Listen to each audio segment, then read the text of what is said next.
Everyone is doing well. Today's target is to solve question number 9.16, and the chapter with which we are related with is cost of capital, and it has been written over here as well. This is cost of capital.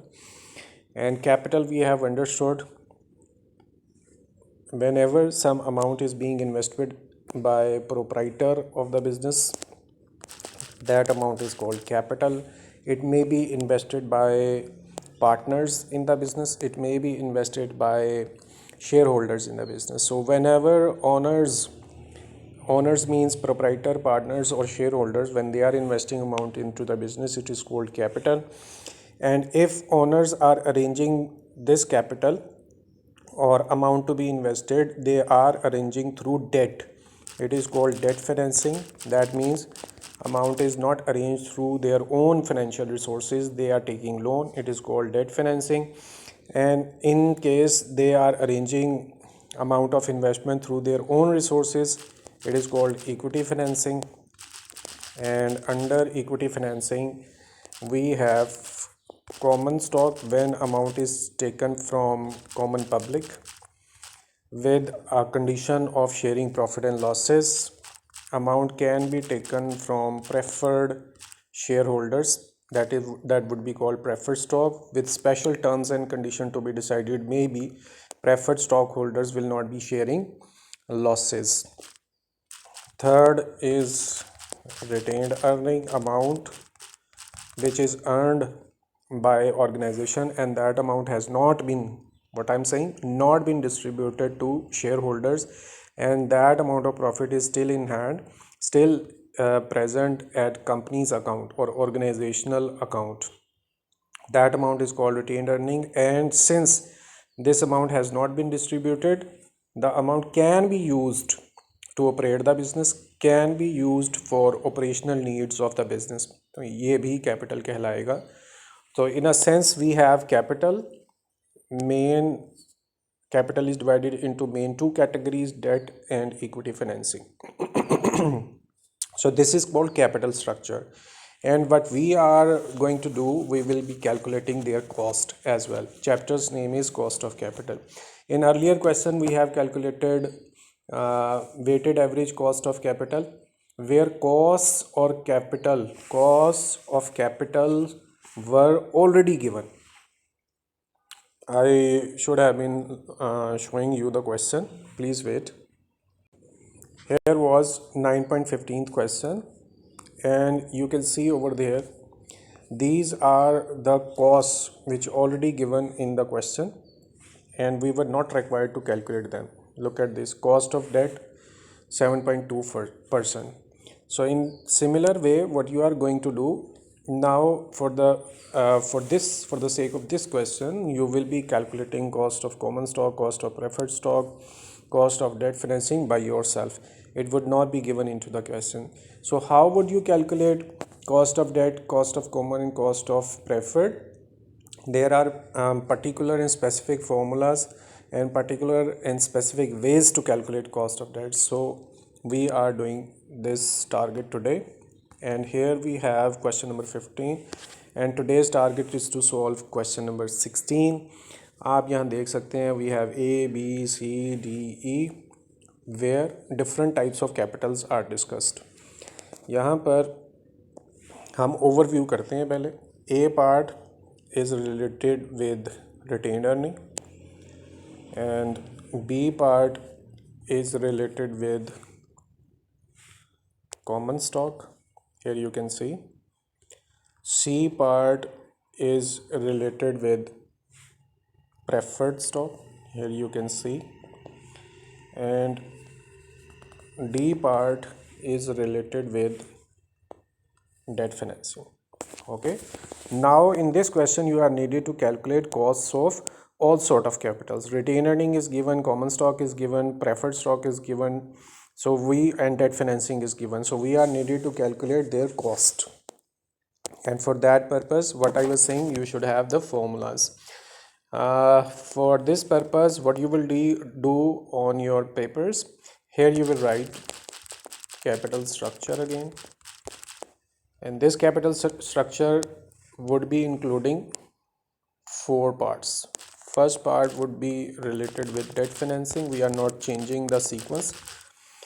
Debt financing, and then you will be having common stock. And remember what we have discussed, if in a question common stock and retained earning both are present, so you will not be calculating cost of common stock, you will be related with cost of retained earning only. ये मैं जो बात कही है इसको please repeat करते रहिएगा. C part we will be related with preferred stock, और फिर हम डी पार्ट सॉल्व करेंगे, that would be cost of retained earning. ये अकेला लिख देते हैं, cost of retained earnings. Okay, अब इनके फार्मूलाज आपके पास होंगे and you will be needed to calculate them. अच्छा, सबसे पहले तो आप कॉमन स्टॉक में देखें, यहाँ पर आपको डिविडेंड अमाउंट की सूरत में चाहिए. जो कॉमन स्टॉक को कैलकुलेट करने के लिए dividend would be in shape of amount. इसको आप डिवाइड करेंगे यहाँ पर नेट सेल प्राइस या इशू प्राइस या मार्केट प्राइस, बात एक ही है. तो आप इसमें नेट सेल्स लिख लें, और जो इसका आंसर आएगा you will be needed to add dividend would be divided by net sales, and you will add growth rate. So right now I'm just writing in English growth rate, otherwise इसके आपको जो abbreviation है वो भी पता होनी चाहिए. So common stock के लिए we have written our formula. Amount of dividend would be divided by net sales, and you will be adding growth rate in the formula. अच्छा जी, उसके बाद प्रेफर्ड स्टॉक आपके पास आता है, and again you would have a formula for it. आपको dividend ही pick करना है, अमाउंट ऑफ डिविडेंड और एक्सपेक्टेड डिविडेंड है ये, and you are going to divide with net sales. The only difference between common stock and preferred stock is you are not going to add growth rate. Here you have growth rate of dividend and you are not having growth rate over here. And then for retained earning, थोड़ी सी जगह बना लेते हैं. For retained earning you have a different formula. For that purpose you need to have dividend, and you are going to divide with gross sales. Please keep it in mind, it is gross sales. When you will get the answer of dividend divided by gross sales, you will be needed to add growth rate in it. So here we have the formula for retained earning, and last we are having debt financing, and what you will do, amount of interest, and then you will add face value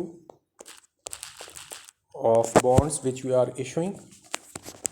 You will subtract market value और sale value. तो आप cell value लिखते हैं, market value इसी को ही बोलना है आपने, and you will be needed to divide it with n, जो नंबर ऑफ़ ईयर्स होते हैं वही लिख देते हैं, नंबर ऑफ ईयर्स. अच्छा, यहाँ पर आपने जब कैलकुलेशन करनी है तो ख्याल रखना है कैलकुलेटर पे डबल ब्रैकेट्स यूज़ होंगी, अदरवाइज़ ये कैलकुलेट नहीं होगा. अब इस पूरी फिनोमेना को डिवाइड करना है आपने फेस प्राइस, उसमें प्लस करना है सेल वैल्यू को, ब्रैकेट क्लोज कीजिएगा, और इसको फर्दर डिवाइड करना है. 2 इज़ द फिक्स नंबर. नहीं जी, ये आपके पास फार्मूला आ गया है डेट का. आप गौर कर लीजिए. इसको मैं थोड़ा सा सेट कर लूँ सब चीज़ों को, फिर मैं वापस आता हूँ. Okay, these are 4 categories of capital. We have debt financing, and we have written its formula over here.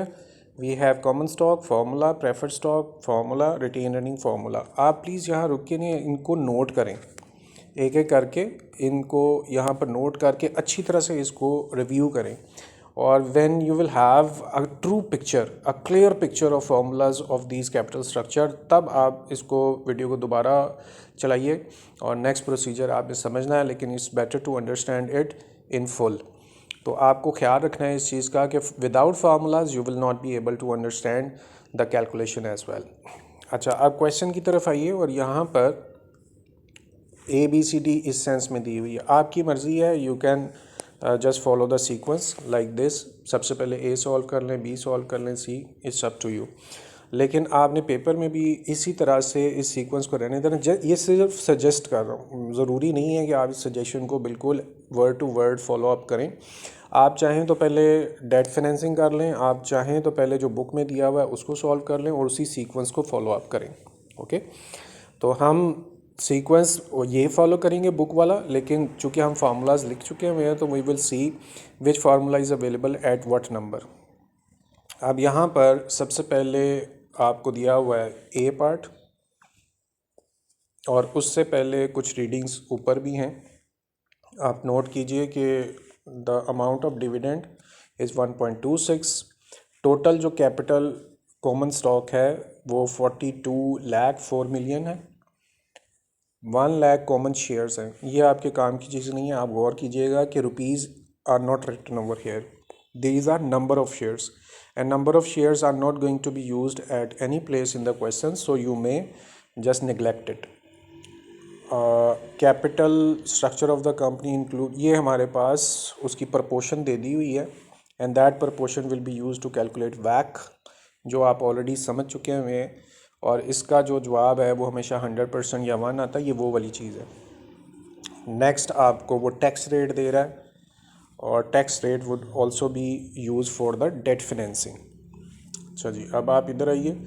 Market अब सबसे पहले कॉमन स्टॉक की डिस्कशन होने लगी है, और कॉमन स्टॉक, और यहाँ पर मैं आपसे एक बात डिस्कस कर ली हुई है पहले, लेकिन फिर अंडरस्टैंड कीजिए। If in any question you have common stock and retain earning as well, so you will be focusing on retained earning and will neglect common stock. उसकी reason we have already discussed. If you have an option to issue new common stock and you have retained earning as well, what would be the difference? If you will issue new shares to common stock, you will have to pay dividend to them. If you are earning profit, you will have to pay dividend.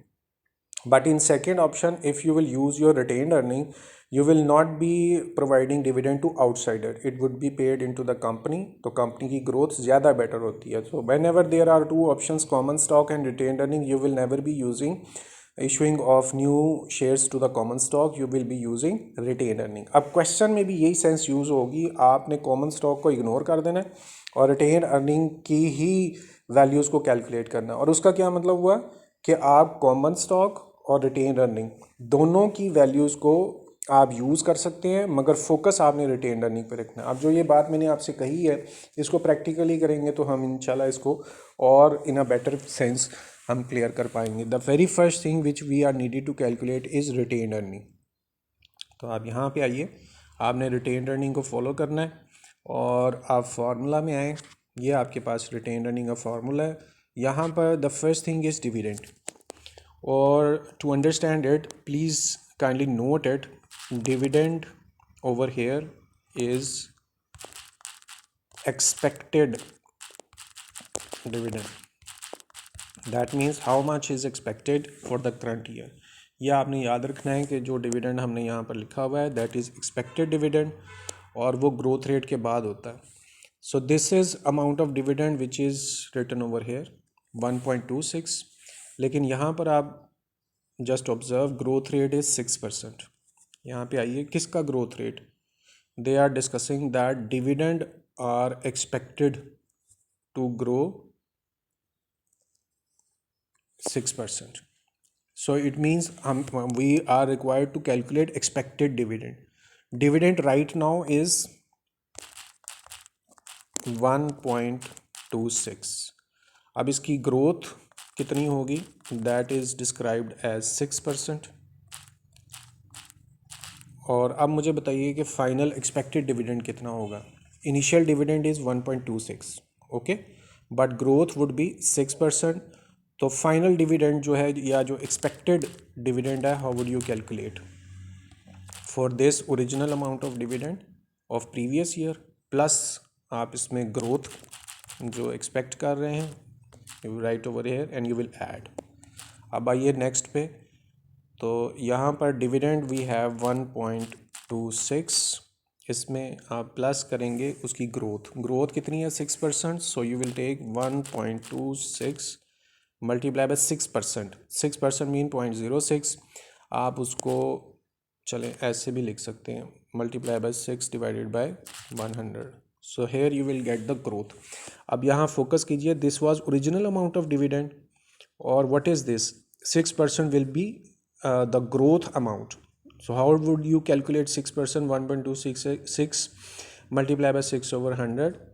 The part which is within the bracket is the growth. When you will add this growth with original amount of dividend, you will get final amount or expected amount for the current year. अब आप इसकी calculation कर लिए. What you will write on your calculator, you will write 1.26 plus bracket open and then 1.26 multiply by 6 divided by 100. Otherwise you were able to write 0.06 as well. So this would be considered as an amount of dividend. अब formula में वापस जाइए आप, और retain earning आप calculate कर रहे हैं. फार्मूला में आपको चाहिए क्या? This is dividend. Expected dividend is 1.356. So you will put 1.3356. Is it? Okay. And then you are needed to divide it with gross sales. वो हम वापस क्वेश्चन में चलते हैं, और इसकी सेल प्राइस जो है यहाँ, market price sale price is one of the same thing. Market price is 40, यहाँ पर उसको डिस्कस किया हुआ है. So gross sale is 40 over here and then you will close your brackets. Next add, जहाँ हम ब्लू स्केयर है, please focus upon the previous line of blue square. Next आपको ग्रोथ रेट चाहिए, और growth rate is also mentioned which is 6%. You can see its growth rate 6%. आप यहाँ पर 6% भी लिख सकते हैं, या फिर आप 6 डिवाइडेड बाय 100 यानी 0.06 भी लिख सकते हैं. अगर चलें पहले आप यहाँ मेंशन कर दें कि it is 6%. This is your growth rate. All right, now what you will do, you will write it on your calculator, bracket open, 1.3356, and you are going to divide it with 40 sale price, and then you will add your growth rate, which is 6%. 6% means 6 divided by 100 means 0.06. So here you are going to write 0.06. Thus you have calculated the value for the retained earning. It is cost of retained earning, or you can write it in terms of percentage as well. To turn times into percentage, you will be multiplying answer with 100. So here you have got your answer of retained earning cost. आप चाहें तो इसको भी answer आप ले सकते हैं. अच्छा, ये एग्जैक्ट आंसर है, और अगर आप इसको राउंड करें तो इट माइट बी 9.34. तो आपने रिटेन्ड अर्निंग को इससे एवेल्यूएट करना है. ये दो चीज़ें हैं जिनको आप आंसर करेंगे, 9.39 और रिटेन्ड अर्निंग. हम इनको ज़रा मार्क कर देते हैं, और मार्क करने से ये होगा कि आपके पास जब दोबारा वैक कैलकुलेट करना होगा तो इजी होगा उसको पिक करने का. So first part we have calculated, that was retained earning. अब याद रखिएगा कि यहाँ पर मैंने पहले इसको सबसे नीचे लिख दिया था, तो है ये A part. A part answer is 9.39. आपने ए बी सी की बजाय ना ये डिस्कस करना है कि रिटेन्ड अर्निंग किस पार्ट में थी, ए पार्ट में. तो हम चलें इसको चेंज करके ए पार्ट ही लिख देते हैं अकॉर्डिंग टू बुक, ताकि बाद में कन्फ्यूजन ना हो. A part answer is 9.3. अब आप बी पार्ट की तरफ आइए, and what is our B part saying? We are required to calculate cost of new common stock. So here we will be calculating cost of common stock. उसका formula भी हमने already discuss कर लिया हुआ है, और कॉमन स्टॉक के लिए we will be in need of. अच्छा, मैंने आपको ये बात बताई थी कि द प्रपोर्शंस, परसेंटेजेस और the values of retained earning can be use for common stock as well. So if there is anything missing over here, you can use values given in the retained earning. अब यहाँ पर भी आपने वही बात समझनी है कि जो डिविडेंड है ये एक्चुअली एक्सपेक्टेड डिविडेंड है। जो यहाँ पे सबसे पहली अमाउंट लिखी हुई है dividend, this is expected dividend. और वो एक्सपेक्टेड डिविडेंड कैसे निकलता है, जिसमें आप original amount of dividend you are adding it with growth, at the same time you will get expected dividend. और डिविडेंड हमारे पास क्वेश्चन के अंदर कॉमन स्टॉक के लिए नहीं दिया हुआ। अब आप देख रहे हैं ये बी पार्ट हम पढ़ रहे हैं, and in B part we are not provided with the amount of dividend. What is B part आप पूरा पढ़ लीजिए, डिविडेंड नहीं है। तो इसका मतलब क्या हुआ कि we can use values which were given in the retained earning. ये जो ए पार्ट है, values were given here, and for calculation of common stock you will be using same values. Clear? तो वहाँ डिविडेंड जो दिया हुआ था that was, वहाँ पर भी नहीं दिया हुआ, तो dividend is over here 1.26. okay, we will use this amount of dividend. So amount of dividend we have seen is 1.26, which is written in first part of the question. Here is your amount of dividend 1.26. So what you will do, similarly you will write here 1.26 for what? Just focus upon the line before this blue square. This is your line, what we have written dividend.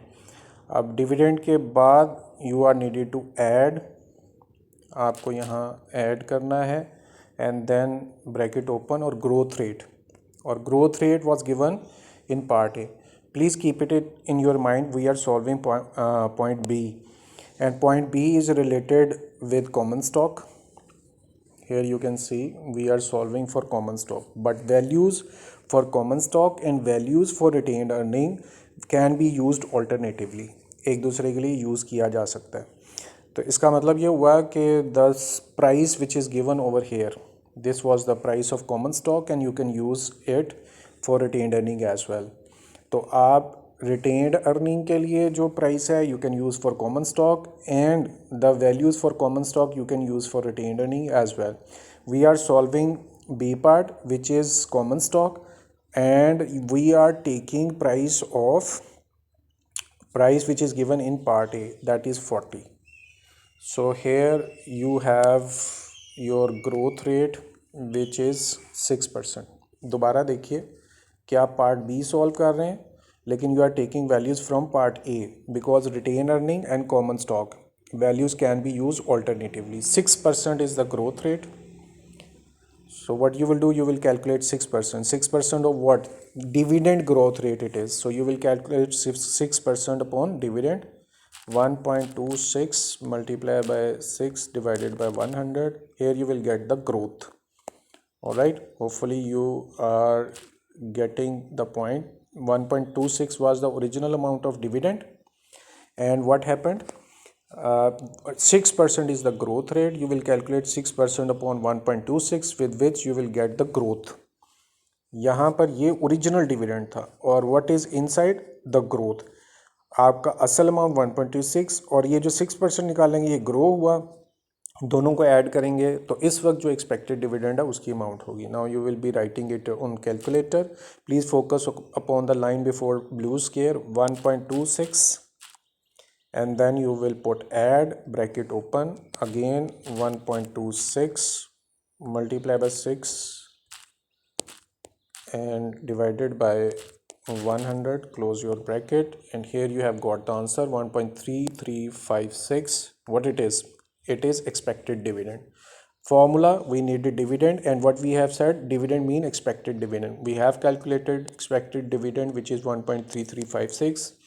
put over here 1.3356.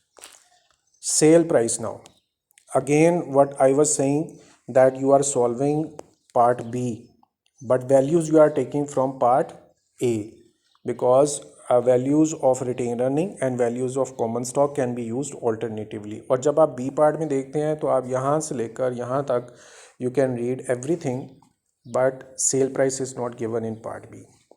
So you will use sale price of common stock which was written over here in part A.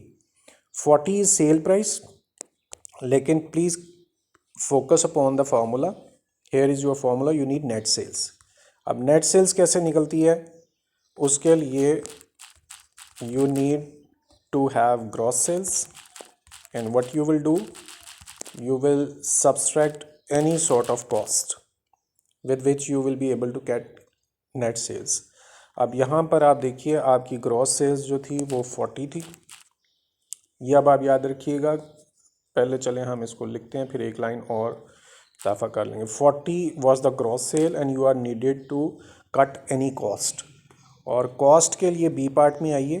यहाँ पर cost वो कह रहा है this is your flotation cost. Flotation cost upon new share is 7 is your flotation cost. तो आपको यहाँ पर सिर्फ you are going to write 7 as your flotation cost. अब प्लीज़ आप इसको समझ लीजिए. नेट सेल्स कैसे निकालते हैं, gross sales minus cost minus any sort of cost. वो फ्लोटेशन कॉस्ट भी हो सकती है, दैट कैन बी डिस्काउंट. अब उसको आप फ्लोटेशन कॉस्ट इस क्वेश्चन के अंदर है 40 minus 7. Now just calculate 40 minus 7, you are getting 33. This is your net sales. What you have calculated? Net sales. All right. Now return back to your formula. Dividend was 1.3. Here you have calculated your expected dividend. Net sales you are needed. Here you have calculated your net sales, which is 33. Put 33 over here. And now you are needed to add growth rate plus growth rate, which is also given in A part. We are solving B part, but values which are given in the A part we are taking. This is your growth rate, which is 6%. So now you are needed to add 6% over here. So this is your formula for the common stock. Next step is just to put on calculator. Bracket open, focus on the previous line of this blue square. 1.3356 divided by 33, bracket closed, and then you are going to add 6%. 6% mean 0.6 divided by 100 means 0.06. So here you have got answer for what? Common stock. It is completed answer, but if you want to turn this answer into percentage, so you may do it by multiplying this answer with 100. Here you have got the answer in terms of percentage. अब ये हमारा common stock का answer निकल आया, इसको भी आप highlight कर दीजिए. That means it has been completed. Common stock or retained earning we have completed. Common stock was part B. Here we have mentioned it is part B. Now what is part C is saying? We are needed to calculate cost of preferred stock. This is your C part, and here we have written preferred stock. We already have written the formula. And now come to the point. Company can issue 2 dividend. Can is what? जो हम बात कर रहे हैं ना कि we are needed to write expected dividend. तो can means it is expected. अगर वो यहाँ पे लिखता कंपनी issued, तो वो पेड डिविडेंड होगा, वो एक्सपेक्टेड नहीं होगा. Can issue mean it is expected dividend 2. हमें एक चीज़ मिल गई है डिविडेंड, और डिविडेंड मैंने कहा कि वो एक्सपेक्टेड डिविडेंड, और कैन हमें शो कर रहा है it is expected dividend. And how much dividend? That is 2. So put 2 over here. And now we need net sales. We are doing C part. Market price is 25. Here you have your market price, और आगे flotation cost is also mentioned. हमने क्या करना था? Whenever you are willing to calculate your net sale या market price, for that purpose gross sales and subtract from gross sales any flotation cost. Here you will get your net sale price. अब आपको भी net sale price ही चाहिए. उसके लिए आपको gross sales पहले देखनी है, और ग्रॉस सेल या market price is given which is 25. Okay, put 25 over hair. अब आगे इसमें से आपने सब्सट्रैक्ट करना है. यहाँ ख्याल रखिए, जो ब्लू सर्कल, ब्लू स्केयर अब मैंने हाईलाइट किया है, इसको हम कर रहे हैं ग्रॉस सेल्स. आपके पास इस क्वेश्चन के अंदर 25 थी, तो आप यहाँ पर पुट डाउन करें 25. आप प्लीज़ आगे देखिए कि माइनस क्या करना है, flotation cost. In this part flotation cost is 3, which is mentioned over here. You can see flotation cost 3, so you will subtract 3 out of it. Here you will get your net sales. Write on calculator 25 minus 3, it would be 22. So here is your net sales. वापस अपने question में आया है और यहाँ पर आपकी net sales निकली हुई है 22. Put over here. Now write down on your calculator 2 divided by 22. So what you have done, 2 was your dividend, expected dividend given in the book, and you have calculated net sales over here. और जो blue square है इसमें हमने dividend divided by net sales लिखा. In this way you have got your answer for what, for preferred stock. Answer is completed. You may write in this way और you may convert it into percentage. For calculation of percentage, take answer, multiply by 100. Here you have got your answer 9.09. Mark it as it has been done.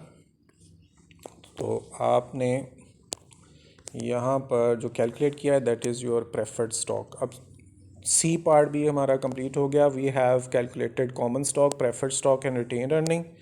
Now see what is in D part. Here we have our D part. Company can issue 1000 par value. पहले आप formula check कर लीजिएगा कि date के लिए हमने क्या formula use किया हुआ है. This is your debt financing and we are going to calculate it. फार्मूले में आपको इंटरेस्ट चाहिए, फेस सेल और number of year, face sale और 2 चाहिए. तो यहाँ पर आपको डी पार्ट के अंदर सबसे पहले आप इंटरेस्ट देखिए. वहाँ पर क्या किया हुआ इंटरेस्ट के लिए, they have given 10% coupon rate.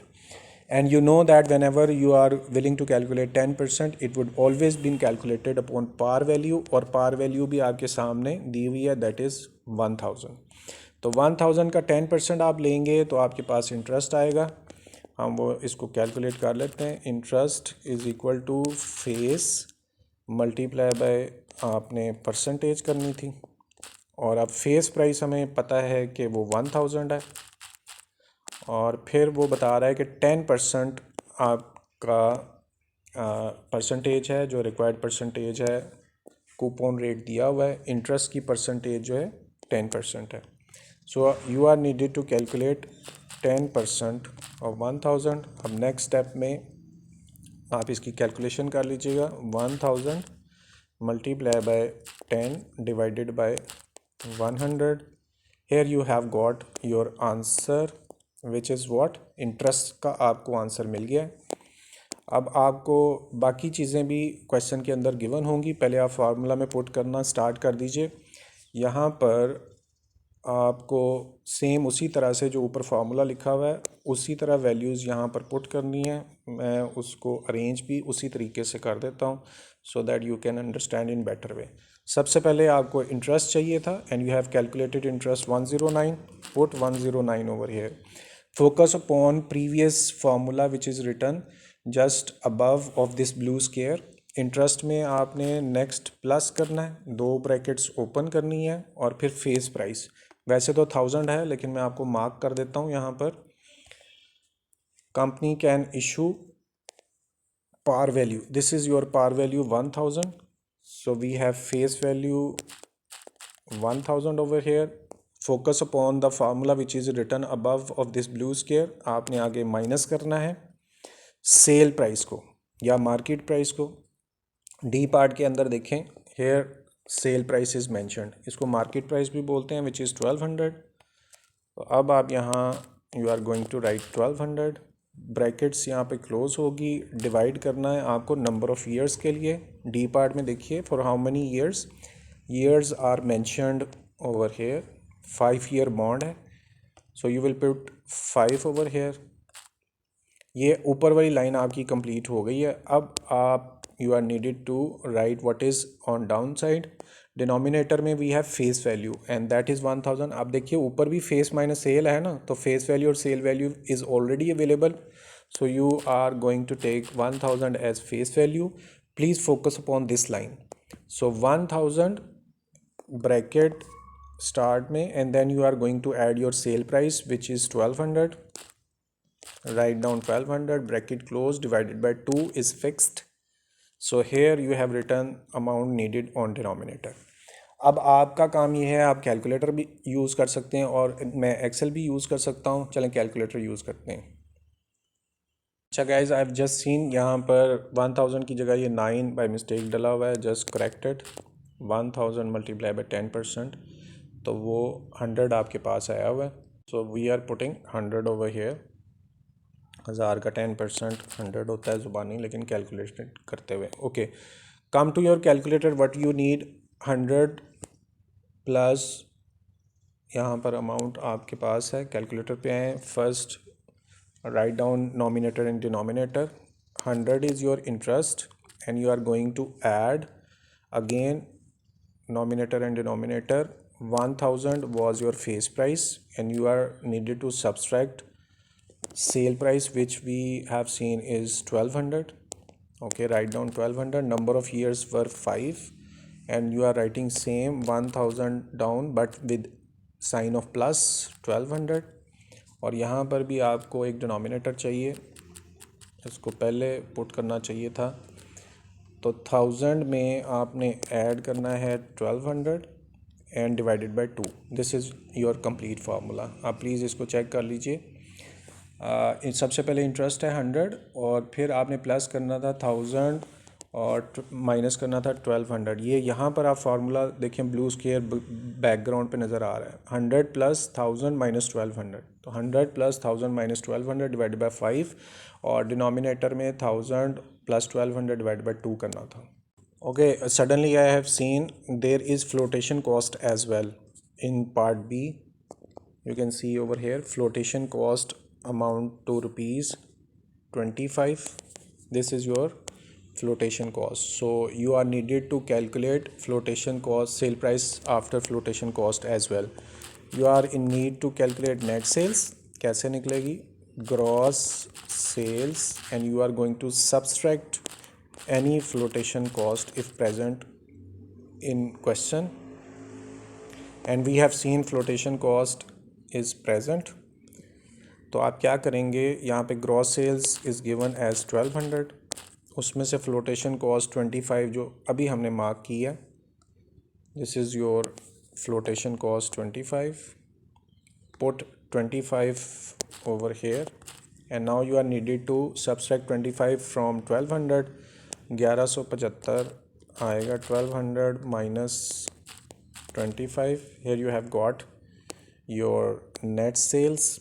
अब वही नेट सेल्स आपने यहाँ पुट करनी है instead of 1200 was gross, so we have seen 1175 over here and same amount you are going to post over here which is 1175।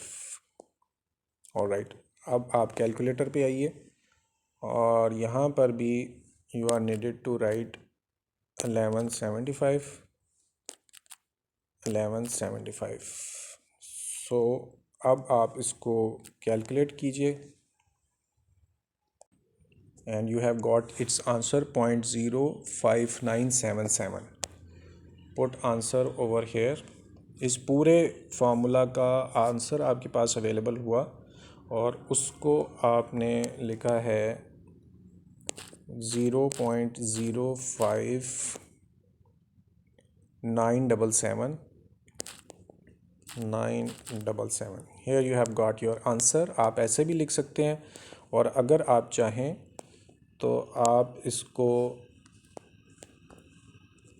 Percentage की सूरत में भी लिख सकते हैं। और for percentage what you will have to do, आपको सिर्फ इस आंसर को 100 से मल्टीप्लाई कर दीजिए और आंसर आपके पास आया हुआ है 5.9 और multiply by 100।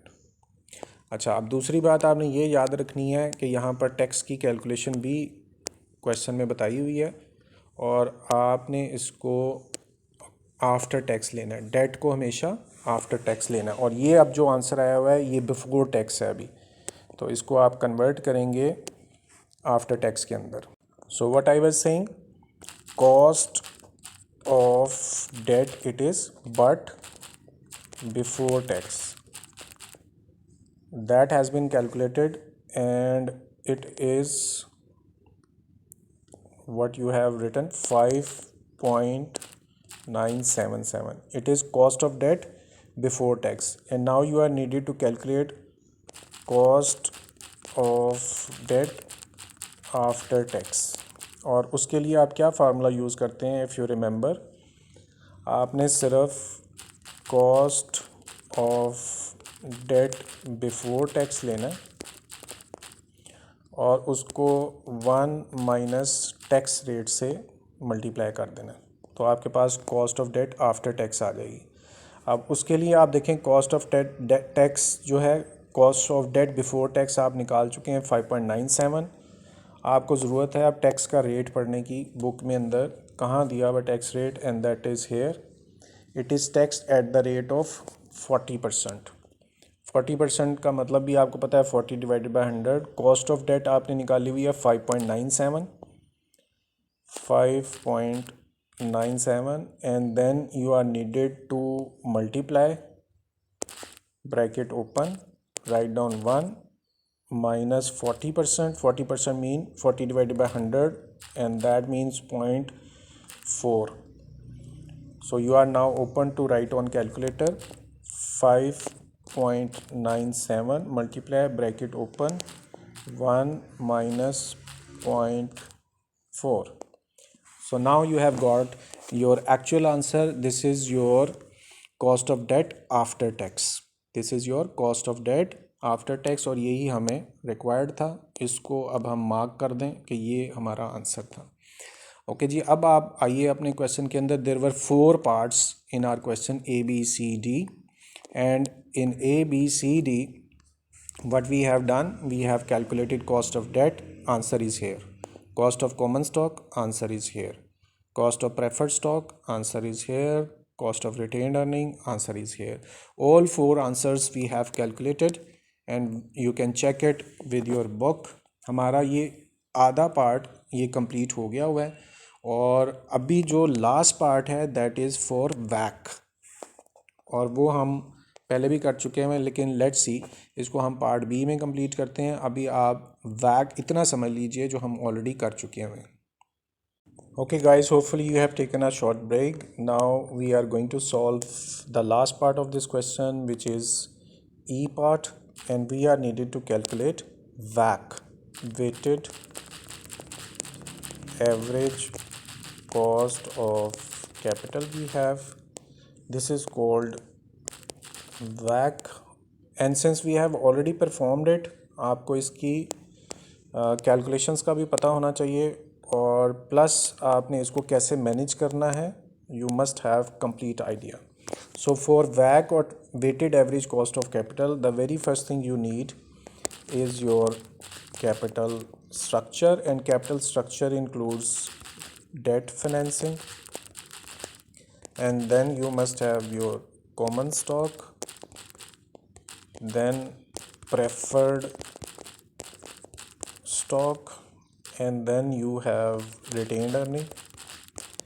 And now please understand, if in any question common stock and retained earning both are present, so you will be preferring common stock and you will be preferring retained earning, and no need to write common stock over here. तो यहाँ पर आपने इस बात का ख्याल रखना है, चूँकि हमारे क्वेश्चन में common stock is also available, retain earning is also available, so what you will do, you will prefer retain earning, you are not going to write common stock over here. अच्छा, उसके बाद you are needed to write their amounts if they are given in the question, and then after amounts you will be writing weights of these capitals, weights would be given in question and you are needed to write in terms of times, पहले ही decide कर लिया हुआ हमने, and then their costs of capital which we have calculated in part A, B, C, D, but again in terms of times you will write over here, and in last step what you will do, weights would be multiplied with cost. So these are 4 columns which we are going to solve and solution will be according to this. अब आप पूरा question देखिए. Amounts are not present, only amount of common stock is present, but how much amount of debt is, how much amount is preferred stock is, how much amount of retained earning is not given in the question. So amount you are not needed to put over here, so you may write just 0 everywhere as amounts are not given over here. अच्छा, अब अगला step आप जो करना चाह रहे हैं, you will be putting weights, और वेट्स आपको पता है कि they are given in the book. तो अब चलिए वेट्स देखते हैं. जहाँ क्वेश्चन स्टार्ट हो रहा है, weights are given 40% debt, 10% preferred stock, and keep it in mind we are going to write in terms of times. 40% is your debt. First is debt. 40% mean 40 divided by 100. This is the way you can write in terms of time. So all amounts present over here, you will be needed to divide it by 100. Debt financing is 0.4 or 40%. Next is your preferred stock, which is 10%. Come over here and see where preferred stock is written. Here 10%, and 10% mean 10 divided by 100 because you are willing to write in terms of times. Next is what? 50%. 50% is given and that is for common stock. और आपसे मैंने पहले भी बार बार ये बात कर रहा हूँ कि if in question common stock and retained earning both are given, you will be using retained earning. 50% is given, so you will be dividing 50 divided by 100, and this way you have calculated the weights. And now see what cost, और cost के लिए आपको book पे जाने की ज़रूरत नहीं है. We have calculated the cost. ये जो ऊपर आपने ABCD पार्ट्स निकाले हैं, ये पहला आंसर था, that was for debt. Second answer this is and it was for common stock. Third answer was for preferred stock. Fourth answer was retained earning. तो आपने यही कॉस्ट जो यहाँ लिखी हुई हैं, इन कॉस्ट को यहाँ पुट करना है. तो पहली कॉस्ट किस चीज़ की है? डेट फाइनेंसिंग की. आप सबसे ऊपर जाइए, वहाँ पे डी पार्ट के लिए डेट फाइनेंसिंग आपने कैलकुलेट की हुई है और आंसर है 3.52. So what you will do, you will simply be putting cost of debt. ये देखिए आप, ये डी पार्ट में कॉस्ट ऑफ डेट निकाला हुआ है और उसका आंसर यहाँ लिखा हुआ है, तो वही आंसर आप यहाँ पुट करेंगे. Now next is preferred stock. So you will go to your solution and see where is preferred stock. Here in C part you have calculated preferred stock, और मैंने इनको ग्रीन मार्क इसलिए किया था कि ढूंढने में आसानी हो. तो आपका आंसर जो है, चूँकि आपने टाइम्स की सूरत में लिखना है, यहाँ पे दो चीज़ें अवेलेबल हैं. ये आपके पास टाइम्स की सूरत में आंसर है, ये आपके पास परसेंटेज की सूरत में आंसर है, तो you will be writing in terms of times. तो आपका सेकंड आंसर भी हो गया. इसको भी आपने टाइम्स की सूरत में लिखना है, तो जस्ट डिवाइडेड बाय 100. अब नेक्स्ट जो आपको चीज़ चाहिए वो रिटेन्ड अर्निंग है, वो भी आपको सोल्यूशन से मिल जाएगी. Here you have calculated your retained earning A part के अंदर. आपके पास अब दो आंसर हैं, ये टाइम्स की सूरत में है, ये परसेंटेज की सूरत में है, but you will pick in terms of times. आपने इसकी कॉस्ट भी लिख दी इन टर्म्स ऑफ टाइम, आपने इसके वेट्स भी कैलकुलेट करके लिख दिए या बुक से देख के लिख दिए. अब हमारे पास लास्ट कॉलम रह गया है, and what you have to do, just multiply weights and cost. So to calculate value of debt, here is weight of debt 40%. You are needed to multiply it with cost, which was 0.03. Here you have got the value for your debt. और next आपने calculate करना था common stock को, but since common stock and retain earning both are present in your question, so you are going to give preference to retain earning only. तो आपने उसको 0 लिखा हुआ है, इसको इग्नोर कर दें. अब आप थर्ड पे जंप करें and you have preferred stock. For preferred stock what you are going to do, weight of preferred stock is 10% and you are going to multiply it with its cost 0.09. Here you have your value for preferred stock. Now let's see what is to do for last, which is retained earning. Retained earning weight is 50% and you will multiply it with its cost, which is 0.09. So finally column is completed. The next step is just to calculate the sum of all amounts present over here. First value was 0.01, add 0.009, add 0.04. So when you will add it up, you will get weighted average cost of capital, and that is 0.0701. This is your one way to write answer, and secondly you can write this answer in terms of percentage as well. And for that, what you will do, just take the answer, multiply by 100, it would be converted in terms of percentage. We have got our answer. Weighted average cost of capital आपने निकाल लिया, इसको भी आप करें mark it as it has been done, and this was for weighted average cost of capital. अब आपके सारे आंसर्स आपके पास अवेलेबल हैं. 7.011, इसको 7.02 भी कहा जा सकता है. ओके, यहाँ पर रुक के ये क्वेश्चन है, बेशक इधर स्क्रीनशॉट ले लीजिए आप एक, क्योंकि हमारे सारे आंसर्स टैली भी हैं और we have completed our question. This was your question number 9.16. hopefully you people have understood, but even after this much time you have any query, any question to ask, you may text, comment, or you can directly meet. अब आज के लिए 9.16 it's enough, and we will be meeting again for the solution of any other question. Up till then, please take care of yourself, and I'm requesting you to pray for me as well. Thank you very much for your time. Allah Hafiz.